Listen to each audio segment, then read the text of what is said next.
I'm going to talk really fast because we have about 15 minutes and we've got about 100 stories to tell. So come around to that side of the table.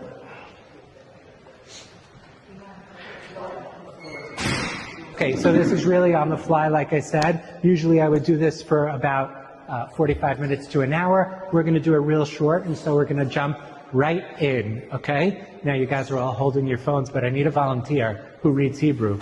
Okay. Let's go. Okay, very good. Let's start from the line above. Shir. Yeah, very good. Hine.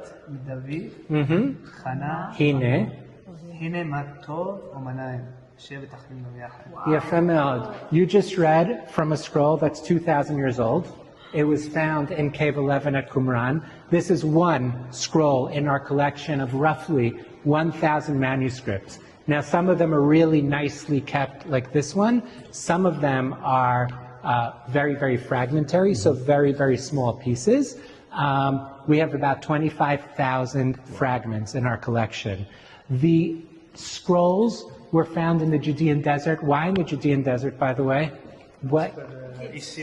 Well, yes.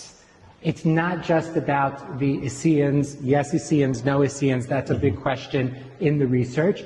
And we have documents from before that time period and after that time period. It's about the dry climate. The dry climate helped preserve the leather and the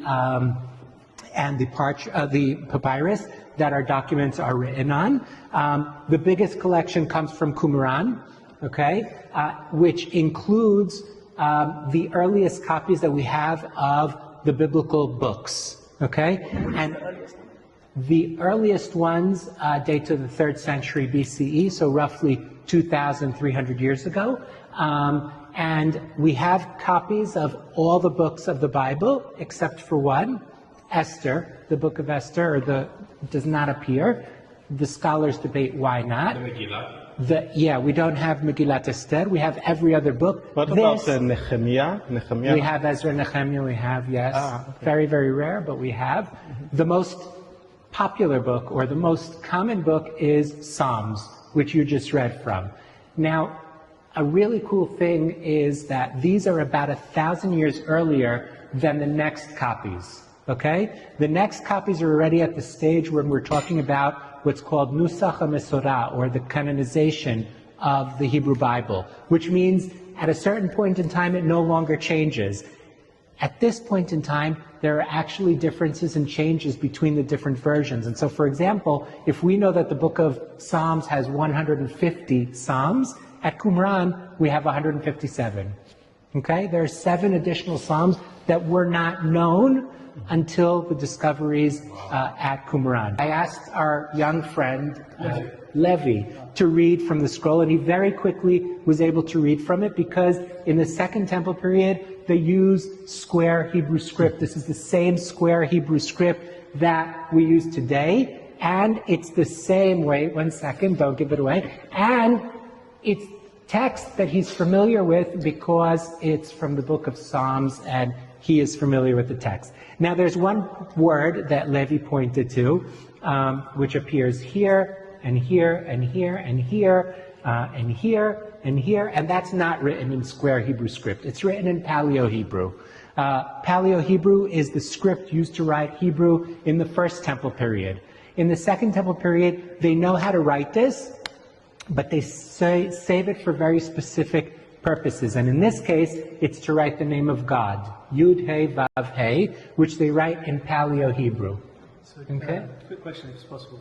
There are other names of God, like Elohim. Are those also written in Paleo-Hebrew, or just the... Take a look right here, and then we're going to do a little bit of... What is... Elohim. Okay? So just the Tetragrammaton, which is the Yud, He, Vav, He.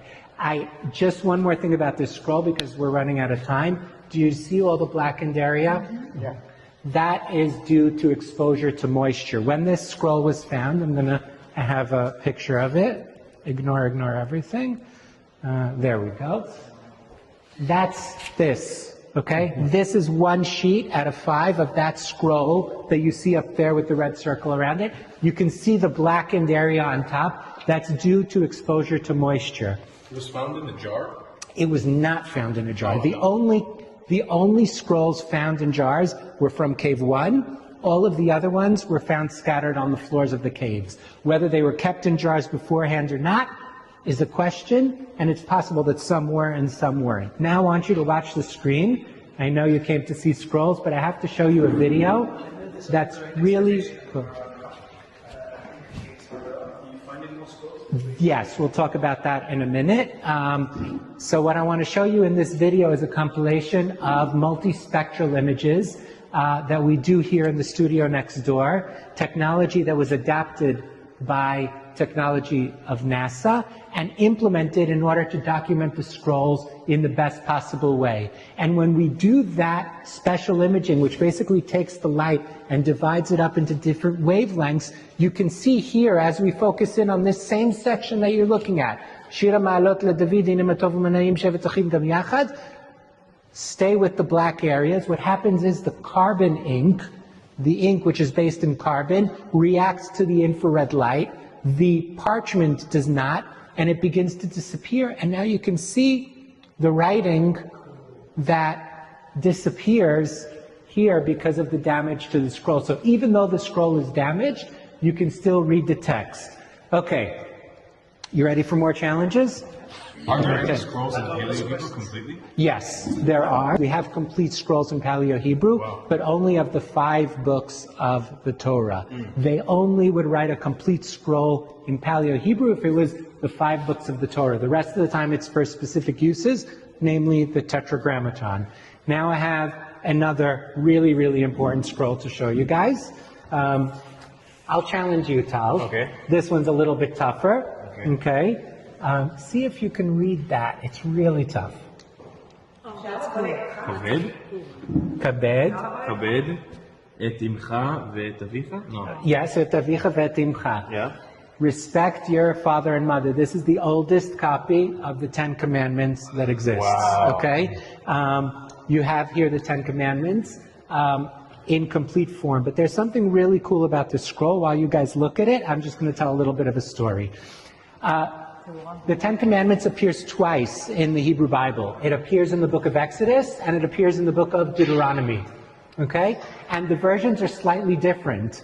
Now, when we take a look at this scroll, it's actually quite interesting because it's merging both versions. So if we take a look at the one from Sefer Shmot, which is Exodus, it says that the reason that we keep the Sabbath is because God worked for 6 days, creating the heavens and the earth, and on the 7th day, He rested. In Deuteronomy, the reason for keeping the Sabbath is remember that you were a slave in Egypt and God took you out of there. Our scroll says the reason that you keep the Sabbath is because you should remember you were a slave in Egypt and God took you out, and because in 6 days God created the heaven and the earth. So it brings both reasons. And what we think this scroll was actually not just a copy of the biblical book, but actually a copy of the 10 Commandments specifically that was meant to be read out loud and include all of the reasonings behind the commandments. So this is the oldest copy of the 10 Commandments that we have in human history. Yes.